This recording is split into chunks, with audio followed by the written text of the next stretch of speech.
नमस्कार दोस्तों, आप सभी का स्वागत है स्टडी आईएएस की एक और नई वीडियो में। और आज की वीडियो में हम लोग एक काफ़ी इंपॉर्टेंट जो टॉपिक है उसके बारे में डिस्कस कर रहे होंगे।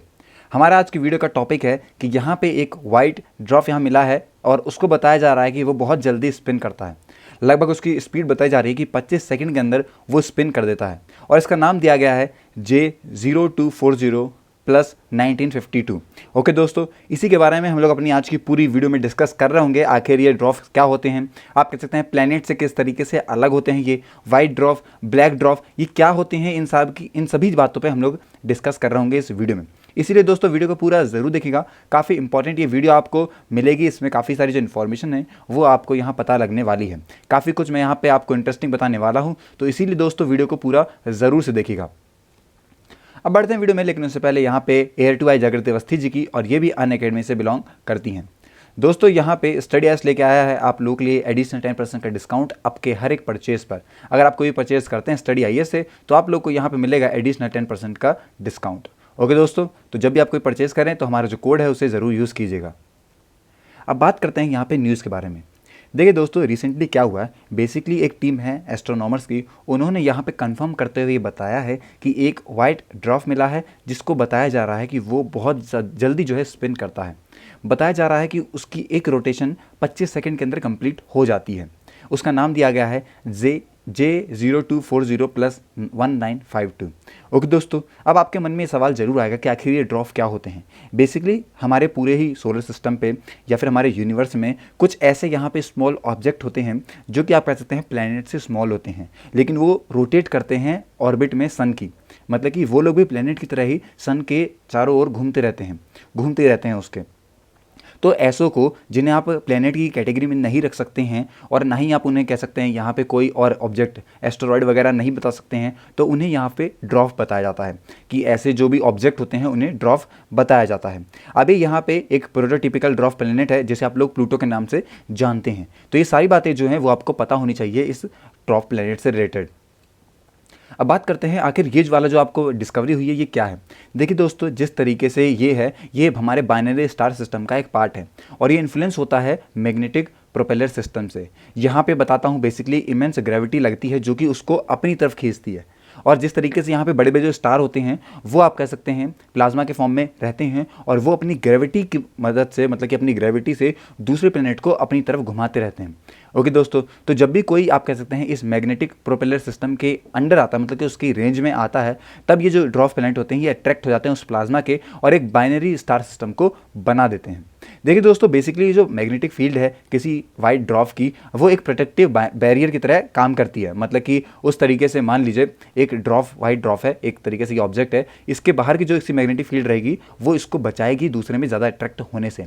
ओके, और ये क्या करेगी, ये दूर फेंकेगी उसको उस प्लाज्मा वाले आप कह सकते हैं ऑब्जेक्ट से, उस स्टार से, और इसी वजह से वो रोटेट करता है उस एक आप कह सकते हैं ऑर्बिट में। अब यहाँ पे दो तरीके के ड्रॉप होते हैं, एक वाइट, एक होता है आपका ब्लैक। वाइट की बताऊँ तो बेसिकली ये क्या होते हैं, ये एक जितने भी आप कह सकते हैं स्टार जो कि जल रहे हो स्टार में से उनके हाइड्रोजन को मिला दिया जाए तो अब एक यहाँ पे आप कह सकते हैं न्यूक्लियर फ्यूल की तरह काम करते हैं ये वाइट ड्रॉप। मतलब कि एक तरीके से स्टार रहते हैं जो कि मदद करते हैं और ये हाइड्रोजन के बने रहते हैं, तो यहाँ पे काफ़ी मदद हो जाती है। ऐसे स्टार जिनके पास आप कह सकते हैं हाई डेंसिटी होती है, वो टिपिकली यहाँ पे जो वाइट ड्रॉप होते हैं ये सूरज के आधे बराबर होते हैं। मतलब कि इनका जो साइज़ रहता है ये हमारे सूरज के आधे बराबर रहता है और सरफेस जो ग्रेविटी रहती है वो लगभग हमारी अर्थ के 1 लाख गुना ज़्यादा होती है। अब देखिए दोस्तों क्या होता है, बेसिकली ये जो स्टार होते हैं आपको बताता हूँ, जैसे कि हमारा सन हो गया, उसमें जो हाइड्रोजन है वो उसके कोर में रहता है और वो हीलियम बदलता रहता है, जिसकी वजह से वहाँ पे न्यूक्लियर फ्यूजन रिएक्शन होता है और इस फ्यूजन की वजह से जो स्टार का कोर रहता है वो हीट को प्रोड्यूस करता है और एक आउटवर्ड प्रेशर को प्रोड्यूस करता है। आप लोग को पता होगा सन के बारे में, सन किस तरीके से आप कह सकते हैं बना हुआ है, उसके अंदर न्यूक्लियर फ्यूजन होते रहते हैं और वो इसी वजह से हीट में रहता है। ओके दोस्तों, लेकिन दोस्तों क्या रहता है, उसका एक प्रेशर रहता है, उसको बैलेंस करने के लिए एक इनवर्ड पुश लगाते रहता है ग्रेविटी उसकी, और जिस वजह से यहाँ पे जो स्टार का मास रहता है उसकी मदद से एक इनवर्ड आप कह सकते हैं प्रेशर लगा रहता है उसमें और एक आउटवर्ड प्रेशर लगता है, तो दोनों को बैलेंस करने से आप कह सकते हैं वो अपनी जगह पे स्टेबल रहता है। यहाँ एक और बात जरूरी है कि जब हाइड्रोजन जो है फ्यूल की तरह यूज़ किया जाता है तो वो वैनिस भी हो जाता है और फ्यूजन होता है उसका काफ़ी स्लोली, क्योंकि ग्रेविटी जो है वो कोलैप्स करवाती रहती है अपने अंदर ही वाइट ड्रॉप को। मतलब कि एक स्टार है उसके अंदर वाइट ड्रॉप अपने अंदर ही आप कह सकते हैं कोलैप्स होते रहते हैं। अब इसी तरीके से ब्लैक ड्वार्फ भी होता है। ये क्या होता है बेसिकली, ये काफ़ी पुराने रहते हैं, लगभग आप मान सकते हैं 10 से मतलब 1000 गुना आप कह सकते हैं बिलियन ईयर्स पुराने रहते हैं। और जब कोई वाइट ड्वार्फ कूल हो जाता है तब तक आप कह सकते हैं कूल होने के बाद वो एक ब्लैक ड्वार्फ में कन्वर्ट हो जाता है। मतलब कि अब वो सूरज की तरह आप कह सकते हैं आग नहीं फेंकेगा, अब उसके पास कोई एनर्जी नहीं है, अब वो एक नॉर्मली आप कह सकते हैं एक ऑब्जेक्ट है जो कि यूनिवर्स में रह रहा है। ओके, अब यहाँ बताया जाता है कि काफ़ी सारे जो हैं ओल्डेस्ट स्टार हैं जो कि लगभग 10 मिलियन से लेकर 20 मिलियन पुराने हैं, उनको आप लोग कहते हैं, यहाँ पे बोला जाता है कि वो लोग ड्वार्फ, ब्लैक ड्वार्फ कहा जाता है उन्हें। लेकिन ये बात भी हमें ध्यान रखने वाली बात है कि कोई भी आप कह सकते हैं वाइट ड्वार्फ ही का कूल फॉर्म है ब्लैक ड्वार्फ। मतलब कि एक पहले बनेगा आपका वाइट ड्वार्फ, अगर वो ठंडा हो जाएगा, जब उसकी एनर्जी खत्म हो जाएगी, जब वो उसकी हर एक एनर्जी कोलैप्स हो जाएगी उसकी ग्रेविटी की वजह से, और वहाँ से जो फ्यूजन वगैरह है ये प्रोसेस खत्म हो जाएगी, तो वो ब्लैक ड्वार्फ में कन्वर्ट हो जाएगा। ओके दोस्तों, वाइट ड्वार्फ को यहाँ बताया जाता है कि उसके पास इनफ मास लेवल रहता है उसका, जिसे आप लोग कहते हैं चंद्रशेखर लिमिट। इसके बारे में भी बताऊंगा आपको कि आखिर ये चंद्रशेखर लिमिट क्या है और किस तरीके से आपको इसकी बातों पे ध्यान देना चाहिए।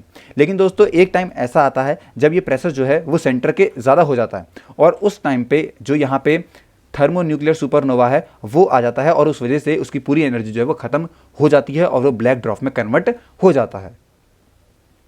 चंद्रशेखर लिमिट क्या होती है? तो दोस्तों ये आप कह सकते हैं एक मैक्सिमम मास रहता है, और ये थ्योरेटिकली पॉसिबल रहा है क्योंकि स्टेबल रहने के लिए, वाइट ड्वार्फ स्टार को स्टेबल रहने के लिए यहाँ पे एक थ्योरेटिकली यहाँ पॉसिबल बात बताई गई है कि एक मैक्सिमम मास जो कि एक आप कह सकते हैं वाइट ड्वार्फ स्टार के स्टेबल रहने के लिए रहता है, वो ये लिमिट बताई गई है कि ऐसी कोई मैंडेट लिमिट नहीं है किसी वाइट ड्वार्फ के लिए। लेकिन दोस्तों यहाँ बताया गया है कि एक मैसिव मतलब कि 1.4 टाइम्स हमारे अर्थ सन के मास के बराबर ये लिमिट बताई गई है। अब ये डीजनरेट करती है उस ऑब्जेक्ट को जिसमें यहाँ पे ज़्यादा मास रहता है, और वो कोलैप्स हो जाता है उसके न्यूट्रॉन स्टार के अंदर या फिर ब्लैक होल के अंदर। ओके, इस लिमिट का नाम दिया गया था तब यहाँ पे आप कह सकते हैं नोबेल ल्यूरिएट सुब्रमण्यम चंद्रशेखर को दिया था, जिन्होंने इसके बारे में पहली बार बताया था 1931 के अंदर, और फिर इन्हें यहाँ पे नोबेल प्राइज़ मिला था फिजिक्स में 1983 में उनके काम के लिए। ओके, जिस तरीके से उन्होंने बताया था फिजिकल प्रोसेस किस तरीके से स्ट्रक्चर और एवोल्यूशन रहता है स्टार का, उसके बारे में। तो ये हैं बातें दोस्तों, सारी बातें अभी आपको पता लगे होंगी। अगर आपके पास कोई सजेशन है, आप कोई इंप्रूवमेंट चाहते हैं हमसे, तो आप कमेंट सेक्शन में हम बता सकते हैं, हम लोग जरूर उस पर काम करेंगे। मिलते हैं नेक्स्ट वीडियो में, तब तक के लिए हैव अ नाइस डे।